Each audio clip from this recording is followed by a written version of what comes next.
کل آپ احباب کے سامنے 7ویں پارے کا خلاصہ پیش کیا تھا، تو آج انشاءاللہ العزیز 8ویں پارے کا خلاصہ آپ احباب کے گوش گزار کروں گا۔ 8ویں پارے کے آغاز میں اللہ تعالیٰ نے مشرکین مکہ کے چند ایک مطالبات کا جواب دیا۔ مشرکین مکہ یہ کہتے تھے کہ اگر آپ واقعی اللہ کے سچے نبی ہیں تو آپ اللہ رب العالمین کو ہمارے سامنے ظاہر کریں، اللہ کو کہیں کہ وہ ہمارے سامنے آئے، تو پھر ہمیں یقین ہوگا کہ آپ واقعی اللہ کے سچے نبی ہیں۔ یا پھر ایسا کریں کہ جو ہمارے باپ دادا دنیا چھوڑ کے چلے گئے ہیں آپ انہیں دوبارہ زندہ کر کے دکھائیں، تو ہم جو ہیں وہ آپ کو اللہ کا نبی مان لیں گے کہ آپ واقعی اللہ کے سچے نبی ہیں۔ تو اس بارے کے آغاز میں اللہ تعالیٰ نے ان مطالبات کا رد کیا، اور اللہ نے فرمایا کہ میرے نبی ان کے اس طرح کے مطالبات کہ جو آپ کو بڑے گراں گزرتے ہیں، فرمایا کہ پریشان ہونے کی ضرورت نہیں۔ اصل بات یہ ہے کہ یہ لوگ ایمان لانا ہی نہیں چاہتے۔ اگر اللہ رب العالمین مردوں کو دوبارہ زندہ کر دیں، اللہ فرشتوں کو نازل کر دیں، تو اللہ فرماتے ہیں کہ یہ لوگ پھر بھی آپ پہ ایمان نہیں لائیں گے۔ تو اللہ فرمانا یہ چاہتے ہیں کہ اصل بات یہ ہے کہ یہ جو مطالبات کر رہے ہیں یہ تو صرف اور صرف حق سے روگردانی کے لیے کوئی نہ کوئی بہانہ تلاش کرتے ہیں کہ کسی طرح ہمیں جو ہے یہ دوبارہ اللہ کی طرف دعوت نہ دے، دین اسلام کی طرف نہ بلائے، اس لیے اس طرح کے یہ مطالبات کر رہے ہیں۔ پھر اللہ رب العالمین نے اسی پارے کے اندر اس بات کا ذکر کیا کہ اللہ تعالیٰ نے یہودیوں پر ہر ناخن والا جانور جو ہے وہ حرام کر دیا۔ گائے اور بکری کی جو پشت والی ہڈی کے سوا باقی جو چربی ہے وہ اللہ تعالیٰ نے ان پہ حرام کر دی۔ صرف اور صرف جو ہڈیوں کے ساتھ چمٹی ہوئی چربی ہے وہ اللہ نے ان کے لیے حلال کی۔ اور صحیح بخاری کی روایت ہے، نبی علیہ السلام نے فرمایا کہ اللہ تعالیٰ نے یہودیوں پہ چربی تو حرام کر دی، لیکن انہوں نے کیا کیا، انہوں نے باقاعدہ طور پہ چربی کو استعمال کرنے کی بجائے اسے پگھلایا اور اس کا تیل نکال کے اسے استعمال کرنا شروع کر دیا۔ تو آپ نے فرمایا کہ ان پہ اللہ کی لعنت ہو، اللہ کی پھٹکار ہو کہ جو کچھ اللہ نے ان پہ حرام کیا ان لوگوں نے اپنے لیے حلال کر لیا، اور جو حلال تھا اسے حرام کر بیٹھے۔ تو یہ صورتحال جو ہے یہ اللہ رب العالمین نے اس بارے کے اندر بیان فرمائی۔ یہ تو نبی علیہ السلام نے یہودیوں کی حالت اور کیفیت بیان کی، لیکن اگر ہم اپنے معاشرے میں نظر دوڑائیں تو ہمارے مسلمانوں کی بھی آج کل صورتحال جو ہے وہ ان سے زیادہ مختلف نہیں ہے۔ تو اللہ رب العالمین نے جو ہے وہ اس بارے کے اندر یہودیوں پہ جو چیزیں حرام کی تھیں ان کا جو ہے وہ اللہ نے ذکر فرمایا، اور اس کے بعد اللہ رب العالمین نے قتل اولاد کی مذمت کی۔ اصل میں ہوتا اس طرح تھا کہ مشرکین مکہ جو ہیں وہ اپنے بتوں کے نام پہ اور اپنے جو ان کے روحانی پیشوا ہوتے تھے ان کے نام پہ اور ان کے مطالبات پہ اپنی اولاد کو قتل کر دیا کرتے تھے، یعنی بتوں کے نام پہ بھیٹ چڑھانا، جس طرح آج کل بھی ہندوستان کے اندر ہندو لوگ جو ہیں وہ بتوں کے نام پہ کسی نہ کسی جانور کو بھیٹ چڑھا دیتے ہیں، اور زمانہ جاہلیت کے اندر بھی لوگ ایسا کرتے، اپنے بیٹوں کو بیٹیوں کو غیر اللہ کے نام پہ جو ہے وہ قتل کر دیا کرتے۔ تو اللہ تعالیٰ نے اس چیز سے جو ہے وہ منع فرمایا، اور اس کے بعد اللہ رب العالمین نے ان 4 چیزوں کا تذکرہ اسی پارے کے اندر کیا جو اللہ تعالیٰ نے ایمان والوں کے لیے حرام قرار دی، اور وہ کون سی ہیں؟ سب سے پہلے فرمایا کہ مردار حرام ہے، فرمایا کہ بہتا ہوا خون حرام ہے، اور فرمایا کہ خنزیر کا گوشت حرام ہے، اور ساتھ ہی فرمایا وما اہل بہ لغیر اللہ، جو غیر اللہ کے نام پہ وقف کر دیا جائے یا ذبح کر دیا جائے، فرمایا کہ وہ بھی حرام ہے۔ اب غیر اللہ میں وہ چاہے کہ بندہ کسی اللہ کے نبی کے نام پہ کوئی جانور ذبح کرے، کسی ولی کے نام پہ کرے، کسی پتھر کے نام پہ، کسی بت کے نام پہ، حجر شجر کے نام پہ، یعنی غیر اللہ سے مراد یہ ہے کہ اللہ کے علاوہ کسی بھی، چاہے وہ کوئی ہستی ہو، بستی ہو، حجر ہو، شجر ہو، بت ہو، قبر ہو، یا کوئی بھی جگہ یا کوئی بھی ہستی یا کوئی بھی ایسی نسبت کہ جو اللہ کے علاوہ کسی غیر کی طرف ہو رہی ہو، تو اللہ رب العالمین نے فرمایا کہ ایسا ذبیحہ جو اللہ کے علاوہ کسی اور کے نام پہ ہو، یا کوئی ایسی چیز کہ جو اللہ کے علاوہ کسی غیر کے نام پہ وقف ہو، اللہ فرماتے ہیں کہ وہ ایمان والوں کے لیے حرام ہے۔ تو یہ معاملہ جو ہے، یہ اگر ہم اپنے معاشرے میں نظر دوڑائیں تو یہ صورتحال جو ہے یہ بہت بڑی پیچیدہ ہے کہ ہمارے مسلمان جو ہے اللہ رب العالمین کے ان ظاہر فرامین کو ٹھکرا رہے اور اپنی مرضی، اپنی منمانی اور حلال و حرام کی تمیز بھلائے بیٹھے ہیں۔ تو اللہ تعالیٰ نے یہ جو 4 چیزیں حرام کی ہیں ان کا ذکر اللہ نے اسی بارے کے اندر کیا، اور اس کے بعد اللہ رب العالمین نے چند کبیرہ گناہوں کی نشاندہی فرمائی، اور اللہ رب العالمین نے ان گناہوں سے بچنے کا حکم دیا۔ سب سے پہلا شرک ہے، اللہ نے فرمایا کہ شرک نہیں کرنا، اور اس کے بعد والدین سے حسن سلوک کا اللہ رب العالمین نے حکم دیا، فرمایا کہ والدین سے بدسلوکی نہیں کرنی، اور اس کے بعد پھر سے اللہ رب العالمین اس بات کا حکم دے رہے ہیں کہ اپنی اولاد کو بھوک کے ڈر سے قتل نہیں کرنا۔ آج کل ہم اگر اپنے معاشرے میں نظر دوڑائیں تو منصوبہ بندی کے نام پہ اور اس طرح کے مختلف ہیلے بہانے کہ جو ہے نا وہ لوگ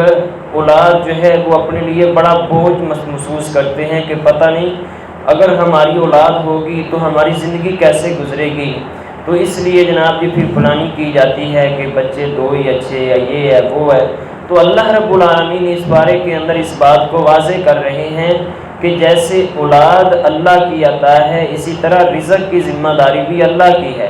اللہ فرماتے ہیں کہ تمہیں بھی اللہ رزق دینے والا ہے، اور اللہ فرماتے ہیں کہ خاص تمہاری اولاد کا رازق جو ہے وہ بھی اللہ کی ذات ہے، انہیں بھی اللہ سنبھالنے والا، انہیں بھی اللہ رزق دینے والا ہے۔ تو اس لیے فرمایا کہ بھوک کے ڈر سے اپنی اولاد کو قتل کرنا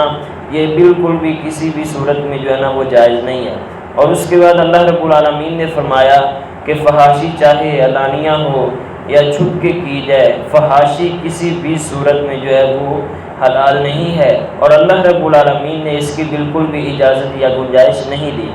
تو اس کے بعد اللہ نے فرمایا کہ کسی کا ناحق قتل کرنا جو ہے یہ بھی کبیرہ گناہ ہے، اس سے بچنا چاہیے۔ اور اس کے بعد اللہ نے فرمایا کہ یتیموں کا مال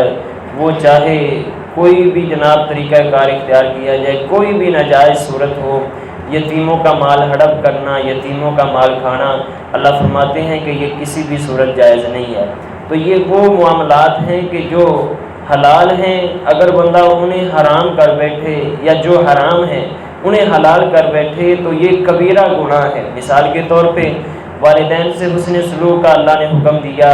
کوئی بدسلوکی کرتا ہے تو یہ بہت بڑا گناہ ہے، کبیرہ گناہ ہے۔ اللہ نے شرک سے منع کیا، کوئی شرک کرتا ہے تو یہ بہت بڑا گناہ ہے۔ اللہ نے قتل اولاد سے روکا، اگر کوئی اولاد کو قتل کرتا ہے وہ چاہے بھوک کے ڈر سے کرے یا کسی غیر اللہ کے نام پہ کرے تو یہ بہت بڑا کبیرہ گناہ ہے۔ اور اسی طرح اللہ رب العالمین نے فرمایا کہ ماپ تول کے اندر جو ہے وہ کمی کوتاہی نہیں ہونی چاہیے، بلکہ انصاف کے ساتھ جو ہے وہ ماپ تول ہونا چاہیے۔ اور اس کے بعد اللہ رب العالمین نے عدل اور انصاف کا حکم دیا۔ اب ان معاملات میں کوئی بھی ایسا معاملہ کہ اگر کوئی بندہ اپنی منمانی، اپنی مرضی کرتا ہے تو وہ کبیرہ گناہ کا مرتکب ہے، اور کبیرہ گناہ جو ہے یہ سوائے توبہ کے معاف نہیں ہوتا، اس کے لیے توبہ شرط ہے۔ باقی کبیرہ گناہوں کے علاوہ صغیرہ گناہ بندہ اگر کر بیٹھتا ہے تو جیسا کہ ہم پیچھے جو ہے وہ اس بات کو سن چکے ہیں کہ اللہ رب العالمین نے قرآن میں ہی فرمایا کہ اگر تم لوگ کبیرہ گناہوں سے اپنے آپ کو بچا کے رکھو نکفر عنکم سیئاتکم، تو اللہ فرماتے ہیں کہ ہم تمہارے صغیرہ گناہ جو ہیں وہ ویسے ہی معاف کر دیں گے۔ یعنی کبیرہ گناہوں سے بچتے ہو تو صغیرہ جو ہیں وہ اللہ اگر آپ سے ہو بھی جائیں تو بغیر معافی مانگے بھی اللہ معاف کر دیں گے، لیکن جو کبیرہ گناہ ہیں ان سے بچنا ضروری ہے۔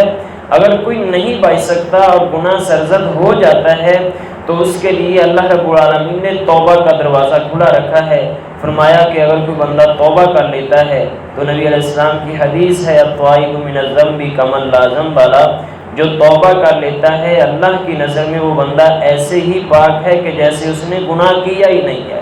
تو یہ جو توبہ کا معاملہ ہے یہ کبیرہ گناہوں کے لیے ہے، اور اگر کوئی بندہ گناہ کر بیٹھتا ہے اور اس کے بعد توبہ کرتا ہے تو اللہ اس بندے کو اس گناہ سے ایسے ہی پاک کر دیتے ہیں کہ جیسے اس بندے نے گناہ کیا ہی نہیں ہے۔ تو اس لیے اس بارے میں اللہ نے یہ چند کبیرہ گناہوں کی نشاندہی کی، تو ان سے ہمیں اللہ سے دعا بھی کرنی چاہیے کہ اللہ بچا کے رکھے، اور بذات خود کوشش بھی کرنی چاہیے کہ ہم ان گناہوں سے بچیں۔ اور اس کے بعد اللہ رب العالمین نے نبی علیہ السلام کو حکم دیا کہ آپ ان لوگوں کو بتائیں ان صلاتی و نسکی و محیای و مماتی للہ رب العالمین، آپ انہیں بتلا دیجئے کہ میری نماز، میری قربانی، میری زندگی، میری موت، گویا میری زندگی کا ایک ایک لمحہ جو ہے للہ رب العالمین، فرمایا کہ وہ اللہ رب العالمین کے لیے ہے۔ مطلب یہ ہے کہ جس حال میں میرا اللہ مجھ پہ راضی ہے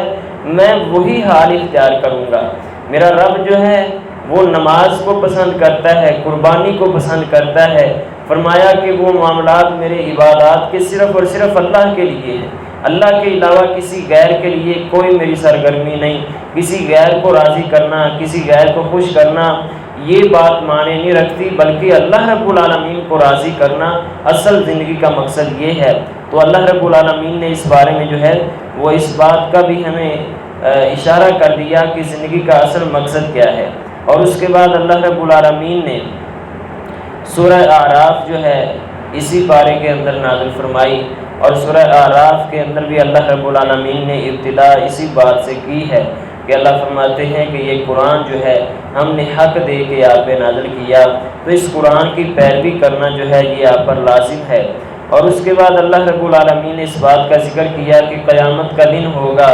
بعض لوگ وہ ہوں گے کہ جن کی نیکیوں کا پلڑا بھاری ہوگا، اور جن کی نیکیوں کا پلڑا بھاری ہوگا اللہ فرماتے ہیں کہ وہ کامیاب لوگ ہیں، وہ جنت والے ہیں، اور بعض وہ ہیں جن کی نیکیوں کا پلڑا ہلکا ہوگا، اللہ فرماتے ہیں کہ یہ بدبخت ہوں گے کہ جن کے گناہ زیادہ اور نیکیاں کم ہوں گی، تو یہ لوگ جو ہیں یہ جہنم میں جائیں گے۔ اور اس کے بعد اللہ رب العالمین نے اس بات کا ذکر کیا کہ مسجدوں کے آداب جو ہیں وہ اللہ نے بتلائے ہیں، اور خاص طور پہ اللہ نے حکم دیا خذوا زینتکم عند کل مسجد، کہ جب بھی تم اللہ کے گھروں کی طرف آؤ، مسجدوں کی طرف آؤ، تو اللہ فرماتے ہیں کہ زیب و زینت اختیار کرو۔ یعنی جیسے ہم کسی اور کام کے لیے کہیں جانا ہو تو ہم جو ہے وہ بڑے بنسور کے جائیں گے، بڑے جو ہے نا وہ صاف ستھرے کپڑے پہن کے جائیں گے، تو اللہ فرماتے ہیں کہ اللہ رب العالمین کے گھر کا بھی یہ حق بنتا ہے کہ جب تم مسجدوں کی طرف آؤ تو زیب و زینت اختیار کرو، خوبصورتی اختیار کرو۔ اور اللہ رب العالمین کے اس حکم کی اصل وجہ یہ تھی کہ مشرکین مکہ جو تھے وہ جب بیت اللہ میں طواف کرتے، چاہے وہ مرد ہوں یا عورتیں ہوں، مرد و زن کا اختلاط ہوتا، اور نعوذ باللہ وہ لوگ ننگے ہو کر جو ہے وہ بیت اللہ کا طواف کرتے۔ تو اللہ رب العالمین نے خاص طور پہ یہ حکم نازل کر کے پابند کر دیا کہ جب بھی مسجدوں کی طرف آؤ لباس ایسا ہونا چاہیے کہ جس سے تقوی، پرہیزگاری، للہیت ظاہر ہو۔ یہ نہ ہو کہ بندہ آئے تو نماز کے لیے لیکن لباس اس طرح کا ہو کہ بندہ جو ہے وہ بذات خود بھی تنگی اور پریشانی کا اسے سامنا کرنا پڑے، اور اس کی وجہ سے کئی اور لوگ جو ہیں وہ بھی بیچارے جو ہیں وہ اپنی نمازیں ضائع کریں۔ اور جو ہے تو اس لیے اللہ رب العالمین نے اس بارے میں خاص طور پہ یہ حکم نازل کیا کہ جب مسجدوں کی طرف آؤ تو خوبصورتی اختیار کرو، اچھا لباس پہن کے، لباس التقویٰ کا اللہ نے حکم دیا، تقوی اور پرہیزگاری کا لباس جو ہے وہ پہن کے اللہ کے گھروں کی طرف آؤ۔ اور اس کے بعد اللہ رب العالمین نے اسی پارے کے اندر اصحاب اعراف کا ذکر کیا۔ اصحاب اعراف کون ہیں؟ یہ جنت اور جہنم کے درمیان ایک مقام ہے۔ بعض مفسرین کہتے ہیں کہ یہ جنت اور جہنم کے درمیان جو دیوار ہے، جو پردہ ہے، اسے اعراف کہا جاتا ہے۔ تو وہ لوگ کہ جن کی نیکیاں اور بدیاں برابر ہوں گی، یعنی جن کے گناہ اور غلطیاں جو ہیں وہ برابر سرابر ہوں گی، تو وہ لوگ جو ہیں نہ تو اللہ انہیں جنت میں داخل کرے گا نہ ہی وہ جہنم میں جائیں گے، تو ان لوگوں کو اللہ اعراف کے مقام پہ ٹھہرا دیں گے۔ تو اب ان کی صورتحال کیا ہے وہ اللہ نے قرآن میں بھی بیان فرمایا کہ جب یہ جنت والوں کی طرف دیکھتے ہیں تو یہ کہتے ہیں سلام علیکم، تمہارے اوپر سلامتی ہو۔ اور جب یہ جہنم والوں کو دیکھنا پسند نہیں کرتے، لیکن فرمایا کہ اللہ رب العالمین جو ہیں وہ فرشتوں کو حکم دیتے ہیں اور ان اصحاب اعراف کی نگاہیں جو ہیں وہ جہنم کی طرف پھیری جاتی ہیں، اور جب یہ جہنمیوں کو دیکھتے ہیں تو پھر جہنمیوں کے سامنے یہ گلہ شکوہ کرتے ہیں کہ دنیا میں رہ کر تو تم لوگ اپنی بڑی اجتماعیت کا ڈھونگ چاہتے تھے اور کہتے تھے کہ ہم بڑی جمعیت والے ہیں، ہماری بڑی انفرادی قوت ہے، ہم یہ ہیں وہ ہیں۔ تو آج بتاؤ کہ وہ تمہاری انفرادی قوت جو ہے تمہارے کس کام کی؟ آج تمہاری جمعیت تمہارے کس کام کی؟ تو اللہ رب العالمین نے یہ اصحاب اعراف جو ہیں ان کا ذکر بھی اسی بارے کے اندر جو ہے وہ کیا، اور اس کے بعد اللہ رب العالمین نے اس بارے کے آخر میں ان قوموں کا ذکر کیا کہ جو اپنی بداعمالیوں کی وجہ سے لوگوں کے لیے نشانی عبرت بنے، اور اللہ رب العالمین نے ان قوموں کو تباہ و برباد فرمایا۔ مختلف نبیوں کے حالات جو ہیں وہ اللہ نے اس بارے کے آخر میں ذکر کیے، اور ان قوموں کی تباہی اور ہلاکت کے جو اسباب ہیں وہ اللہ رب العالمین نے اسی 8ویں پارے کے اختتام پہ بیان کیے، اور ان قوموں کی حالت اور کیفیت کیا تھی اور کیوں اللہ رب العالمین نے تباہ کیا وہ آگے 12ویں پارے کے اندر جو ہے وہ سورہ ہود کے اندر اللہ نے بڑی تفصیل کے ساتھ جو ہے وہ وضاحت کی ہے۔ تو انشاءاللہ وہاں پہ بات ہوگی۔ اللہ سے دعا کریں کہ اللہ تعالیٰ ہمیں اپنے عذابوں سے بچا کے رکھے، اللہ ہمیں اپنی رحمت کا حقدار بنائے، اور اللہ ہمیں قرآن کو سمجھنے سمجھانے اور اس پہ عمل کرنے کی توفیق نصیب فرمائے۔ وما علیہ